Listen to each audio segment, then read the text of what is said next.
ကျွန်တော်တို့ကပစ္စည်းတစ်ခုရောင်းမယ်ဆိုရင်ကိုရောင်းမဲ့ပစ္စည်းရဲ့ specification ပေါ့နော်အဓိကချက်လက်တိကျပြောပြရမှာဖြစ်ပါတယ်ဗျ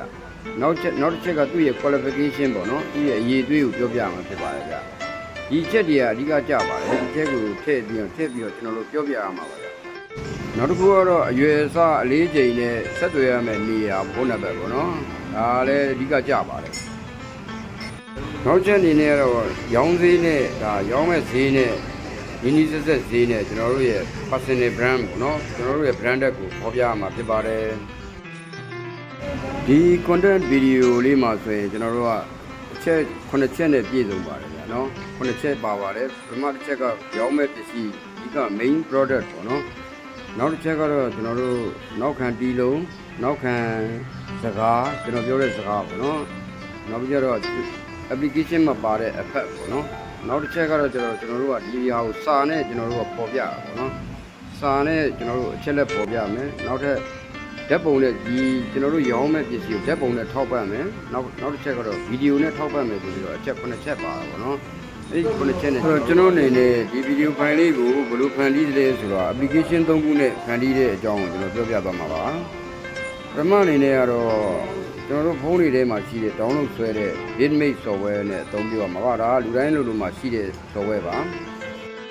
အဲ့တော့ဒီ Bitmate ကိုဖွင့်လိုက်ရင်ကျွန်တော်တို့ဒီလိုတွေ့ရမယ်အပေါ်မှာ music ကိုဆွဲမလားအောက်မှာ video ဆွဲမလားပေါ့နော်ဟိုကတော့နောက်ခံ video နောက်ခံတီးလုံးဆိုတော့ခါကျကျွန်တော်တို့က music ကိုပဲဆွဲမှာဖြစ်ပါတယ် music file လို့တာပေါ့နော်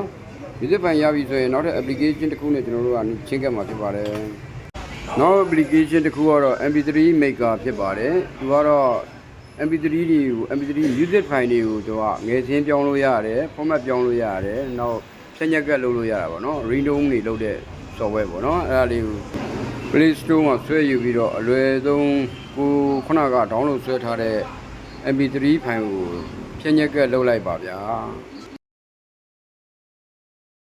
နောက် software တစ်ခု application တစ်ခုကတော့ video maker ဖြစ်ပါတယ်ဒါလည်းတော်တော်ကိုအင်တာနက်လွယ်ကူတဲ့အဆင့်တွေပါနော်